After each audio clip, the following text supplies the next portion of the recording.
Did I accidentally consume too much caffeine and I am really, really underslept because I can't sleep?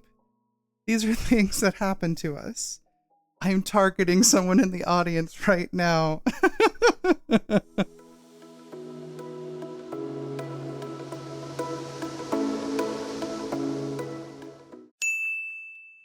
Hi everyone, welcome to another educational video. This one's about learning how to regulate your emotions because something, I don't know what, is happening. I know exactly what is happening right now. So I figured it would be good to learn how to regulate because things are really, really hard right now.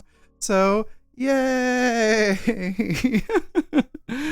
So I want to get started though, before we talk about like regulating emotions and coping skills and all of that stuff. I feel that it is important to do a little scaffolding for what like is an emotion. So emotions are chemical symbols of what is happening in your body. There are two types of emotions, primary emotions and secondary emotions. Primary emotions are feelings related to what we are experiencing in this moment where everything is happening.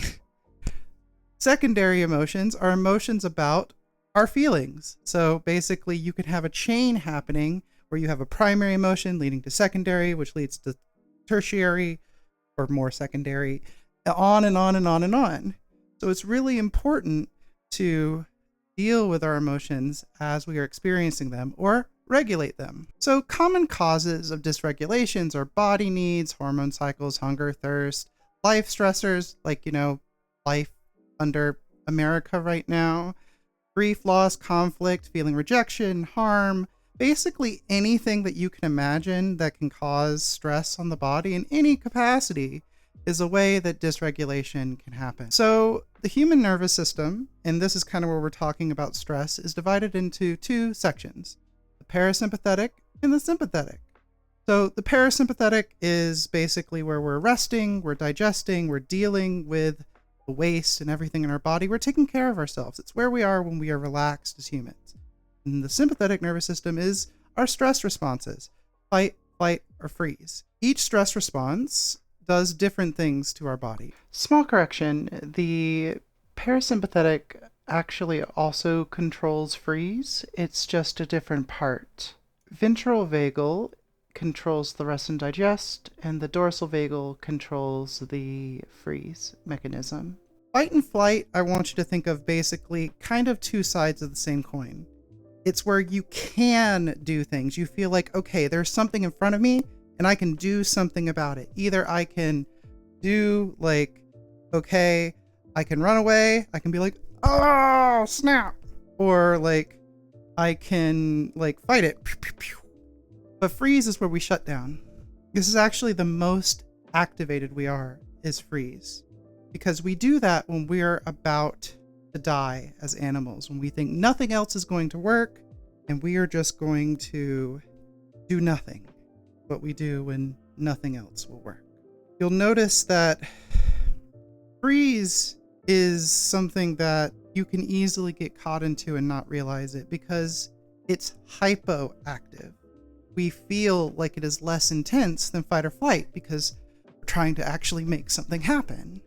And it can be dangerous to get stuck in freeze, like how you might be feeling right now during current events. In order to work towards regulation, the first thing we need to start with is our base needs. If you've heard of something called Maslow's hierarchy of needs, Maslow is a master that destroys us all. We have to take care of our base needs if we're going to do anything else. So I like to liken it to essentially running like a dipstick check. So if you have like a car, you like go to your arm, pull out the stick, not literally, but figuratively, and see how you're doing. Try to just listen to your body. Am I thirsty? When's the last time I drank? Am I hungry? When's the last time I ate? Am I tired? Did I not sleep well? Did I accidentally consume too much caffeine and I am really, really underslept because I can't sleep? These are things that happen to us. I'm targeting someone in the audience right now. Which, by the way, I should mention it real quick. On these educational segments, I tend to have people in the audience. So if you're a patron, it's really easy to get in here to actually like learn something. Maybe you'll get a little extra that's outside the video. As I was saying, make sure we look at those base needs as a kind of the first line of defense for ensuring that we are regulated. What does it mean to be emotionally regulated? Well, regulation is essentially turning our nervous system from that heightened state that we were talking about back to its window of tolerance. It means we can manage life demands and balance everything. So baseline sleep, baseline breath, mood, responding instead of reacting, baseline appetite. Basically, you feel like you do after maybe a good long weekend. We are typically regulated. Maybe not now, but usually that would be something to typically regulate us. So I want to teach some basic skills in order to help you achieve that regulation when you are feeling dysregulation and maybe doing the dipstick kind of method hasn't worked for you. So you've probably heard most of these from every single therapist that you've ever talked to or heard on the internet, but it's important to kind of review them. The first one is called the senses exercise, or the 5-4-3-2-1 senses exercise. Basically, to do this one starts with essentially looking around your space and noticing 5 things that you can see and naming or taking in a detail about it. So for example, in this room, all of these desks have this kind of goldy finish on them. Taking in a detail like that is how you jump from thing to thing. And the taking in the details is the thing that kind of gets you to start to get out of your head, get out of your nervous system, and slow down. You'll notice that with all of these, for the most part, they're teaching you how to slow down. So, and then after the 5 things you can see, you do 4 things that you can hear and name a detail about them. So it could be my voice right now while listening to this video. Maybe you hear the air conditioning hum, or the lights buzz, or some other. Although I'm neurodivergent, maybe not everyone can hear the lights buzz. Then moving to 3 things you can touch. So like the wood grain or something of that nature. 2 things you can smell, even if it's yourself, just describing that. And 1 thing you can taste, even if it is your own mouth. Square breathing is the next one that I'm going to teach you, and it's fairly easy. You breathe in, you hold it, you go out slow, you hold empty, and you repeat this cycle. It's a square because typically you're doing those on holding it for a certain amount of time. Most people will say like 4, 6, 8 seconds. I personally shoot for 9. I feel like just holding it as long as you can really slows my mental process. But as long as you're kind of being deliberate, it's slowing you down. That's what it's about. The next one is progressive muscle relaxation. This one is really good for freeze in particular, because animals, when they are de-freezing themselves, if you've ever seen like a nature documentary, you'll see like a gazelle like freeze, pretend to be dead, and then usually you'll see it shake its entire body, and that is the thing that ultimately like gets it activated to then go into flight to get away. So progressive muscle relaxation, the way it works is you start with, for people at home, I just tried to like lift my leg high enough to actually like show my foot. So we're going to use my arm as an example instead. So you would like essentially tighten your foot and then let it go, rotate your ankle. Then like, I don't quite have elbows in VR yet. So you would kind of like tighten your legs, kind of do the same, let it out. Your lower abdomen and buttocks, you tighten that up, abdomen, and like you're trying to get into like a dress that doesn't quite fit, tighten that up. Arms, like tighten these up, let it go. And I want you to make sure that you're rotating your joints every single time, because you're building tension in your muscles, but you're also building tension in your joints.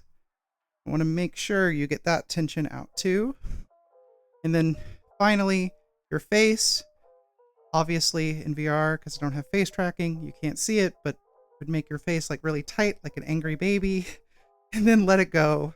You rotate your jaw and basically like get all of the tension out of your body. And maybe the next exercise will help you get from fight or flight down into rest and digest. So I don't quite have elbows, but I call this the palm press technique. Basically, put your hands together in a praying position with your elbows up and out, which I currently can't do, and that's okay. But basically, you're going to take a deep breath in. You're going to blow out slowly, not breathe in again. You don't want to breathe in because you essentially want to then push your hands together really, really hard. And by doing that, which I'm going to do now,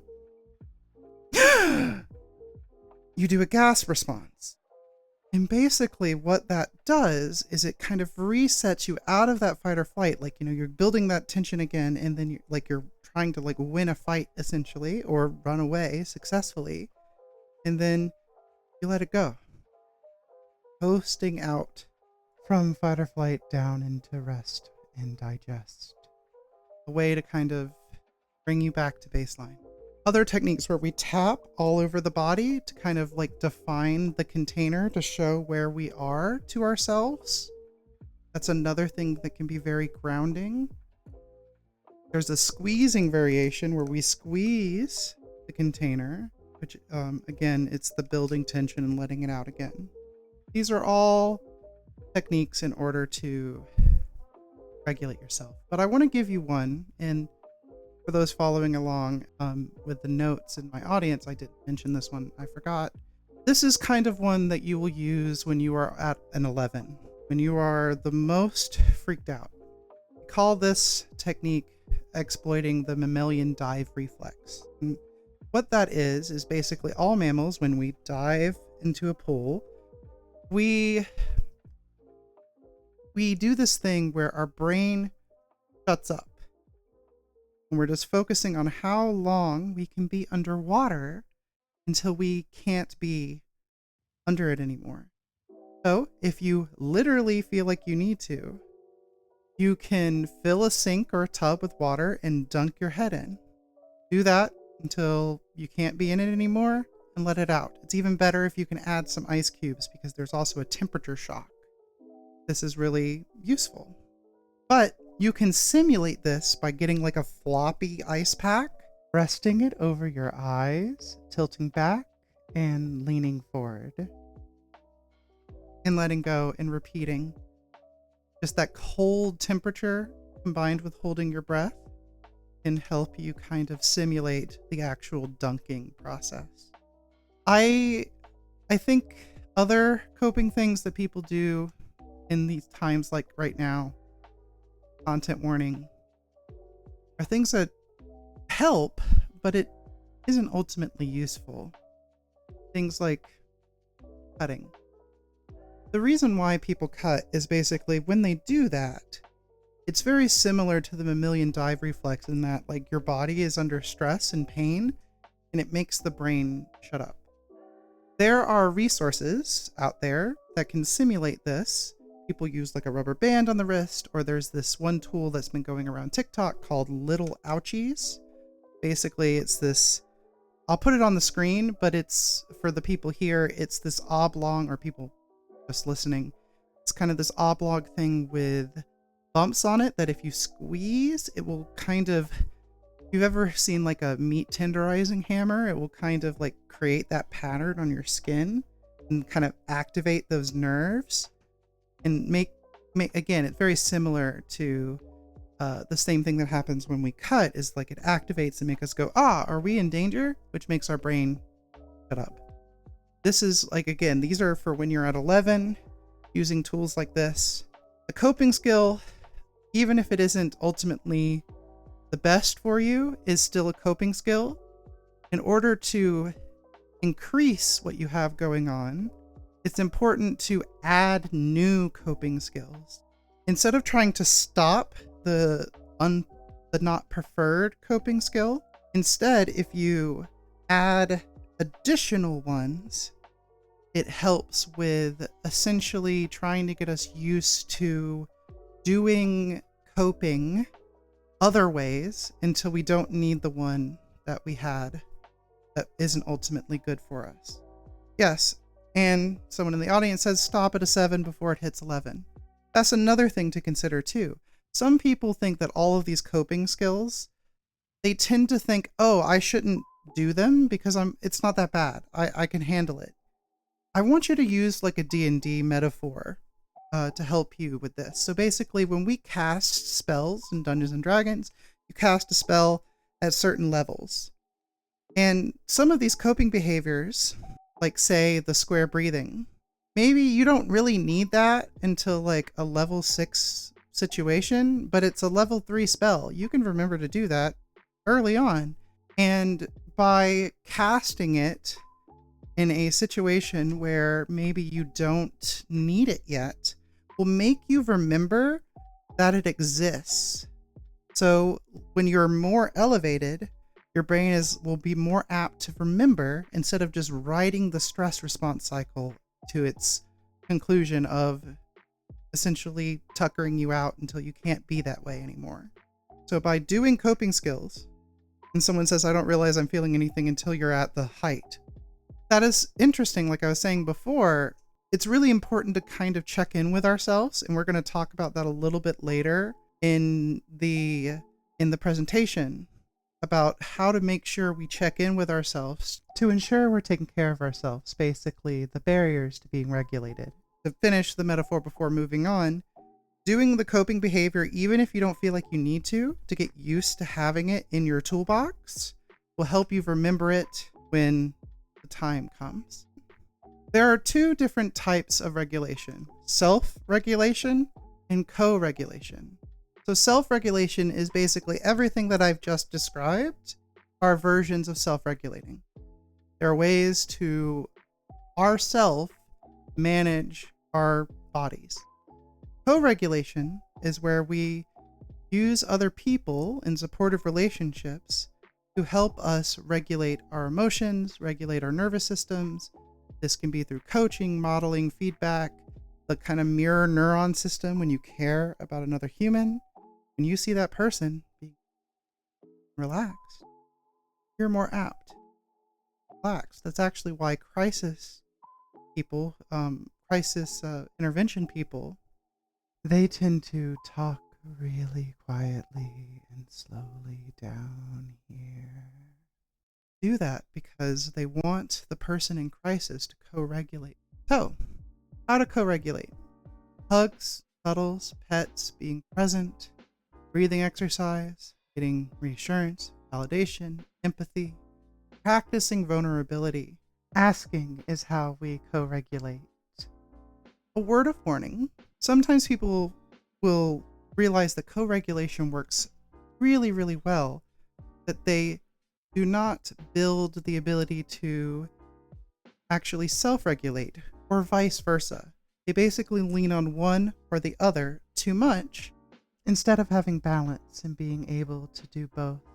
So be mindful which one you tend to do the most and try to increase the ability to do the other one. One thing to make sure is that we avoid unwanted co-regulation. So if you're in public, remove yourself from high traffic areas or out of a high pressure situation. Seek some time outdoors where you can maybe co-regulate with the sun, the breeze, instead of situation. Using a sensory kit to manage excess stimulation. Earplugs, noise canceling headphones, sunglasses. There's so many different things. I will probably do a video or at least a short on how to build a sensory kit at some point. But for my autistic people in the audience in particular, I go everywhere with a sensory kit. I literally have switched away from purses, even though they're cute, to a tactical backpack all the time because I need my stuff in order to manage my autism 24/7. If I don't have that stuff with me, I know my nervous system is going to deregulate. So to accommodate my disability, I carry a sensory kit with me at all times. Sometimes, if we can have a specific goal or task, that will help you kind of get lost in that very specific thing.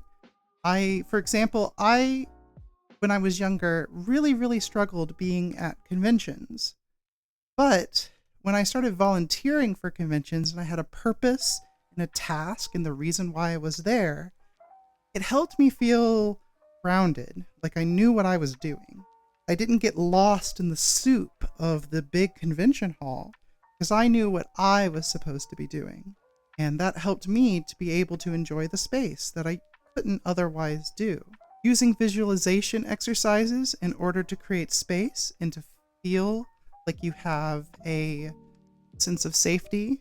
For my witchy folk, I tend to imagine like a salt circle around me, just create like a barrier where I'm safe and nothing can bother me outside of the barrier. And then maybe you could find a specific person to co-regulate with instead of a bunch of people if you're in a crowded place. Have a friend, hold their hand, as opposed to feeding off the energy of everyone. When you are dysregulated though, avoid drugs, alcohol if you don't count that as a drug, impulsive behaviors, scrolling, hookups apps, basically things that are going to affect your nervous system a lot need to be avoided when we're dysregulated. What are some barriers to emotional regulation? Professionalism or pro-social demands tend to be things that people will feel like they can't do what they need to do to regulate themselves, particularly my neurodivergent folk. They are like, well, I can't do that because that will be weird. Not being able to feel like you can get away from what you're working on, not like taking care of yourself. Like we said before, the dipstick, you're not taking care of your base of your pyramid. Feeling like life is too chaotic. Feeling like you're wearing multiple hats and you just can't stop and everything just keeps coming and it just keeps coming. Feeling like you have to be social and it would be rude for you to like leave or excuse yourself temporarily to regulate yourself, or in general being away from your home or your safe space. These are all things that could keep you from regulating. Let's talk about how to overcome barriers. First is communication. You have people in your life, or most people have people in their life, I would hope. Communicating with them that you are in a state of dysregulation is the first line of defense if you feel like you can't regulate yourself. Slowing down. Everything that you've heard me talk about today are things that help us slow down. Plan accordingly. So I was talking about a sensory kit before. Make sure you have like all your bio needs met. Sleep is the biggest one, I think, out of all of them. For my ADHD people in the audience, if you have issues with sleep, all of your ADHD symptoms will be worse if you don't manage your sleep appropriately. Making sure you have the food, snacks, again, water, over-the-counter meds. I always have toothpicks and ibuprofen and my arthritis cream and like all of these meds that I commonly need, because if I don't have them with me, I know that I am going to have big issues. If you're in a space that has places that can accommodate you, like a break room at work, or if you're out and about, a lot of places have started to have sensory spaces for people to regulate sensory needs. Use those to your heart's content to help keep you as regulated as possible. And finally, and this is where we talk about reflection, we need to be mindful of our triggers. And if we don't know what our triggers are, we need to reflect after we have periods of dysregulation. Try to learn what they are. Once we know what they are, we can do something about them. That's in part how my sensory kit got built. All of my sensory things that I have in there, for the most part, has come from me needing it and not having it.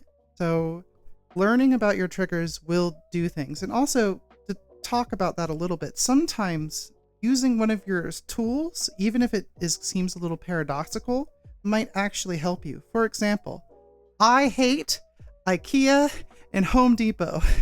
Those places are very, very busy environments, and it makes my brain kind of spin like, and I can't handle them. But if I put in my earplugs, even though the visual stimuli is the thing that's bothering me, just by removing stimulus period, it helps me feel better and helps me be able to do what I need to do in the space. So you want to imagine everything like a cup of just stimuli going in. By taking some out or preventing some from going in, we can make it better. Someone asked in the audience via text, is that why I enjoy undecorated quiet rooms? Probably, because less visual stimuli is what is probably helping you be chill. All right, well, I hope you have what you need in order to be more regulated. Before we kind of wrap up, is there any questions? Someone wants me to comment on chronic versus acute stressors. That is a very good thing to talk about. So sometimes in life, you have stressors that are chronic, like say you're anxious about a thing that you don't want to deal with. Say you're arguing with your roommates about how messy the kitchen is, and you just hate that it's messy all the time. Conflict, actually having that conflict, is an acute stressor. It's an intense stressor that is like maybe at, say, a 7. But the chronic stress of having a messy kitchen, maybe that's a 3. And so you just keep putting it off and putting it off and putting it off. What happens is you have total more stress by putting it off than you would have if you would have just dealt with the acute stressor to begin with. There's a balancing act. Sometimes we really can't handle that acute situation right now, but we shouldn't put it off forever, because ultimately that leads to more dysregulation, more suffering in our lives.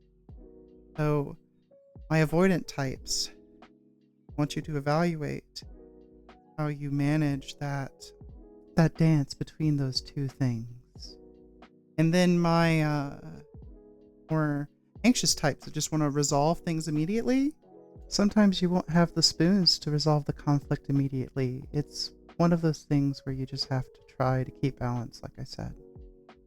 Any other comments or questions? Right. Well, I hope that this video has been something that will help you stay calm, stay grounded, stay regulated in this time when things are very, very stressful. Like I've said in several different videos, it is not on us to change the world as individuals. That is a shared responsibility. But we all have responsibility for taking care of ourselves. We need to do that if we don't do anything else at all. There's nothing else we can do if we don't do that. So I hope this video helps you in taking care of yourself, so you can figure out how to make the change you want to in the world. Thank you so much. If you enjoyed this video, if you learned something, please like and subscribe. Share this around so the people in your life can learn this, especially if they don't have their own therapist. I know therapy is a privilege right now, especially as healthcare in the United States might be going away for a lot of people. You learn something new, I want you to comment it in the comments so I know what is more valuable out of this information to make sure I highlight it in shorts, because maybe some people don't know certain things. Thank you so much for watching. Bye-bye now. Bye-bye. Bye-bye now. Welcome to the magic place of the end card. I want to give a shout out to the people doing fan art and my $5 plus patrons you see here. Will you please subscribe and ring the bell as well? Check out this video here next. Please do it for me, sweetie. Mwah.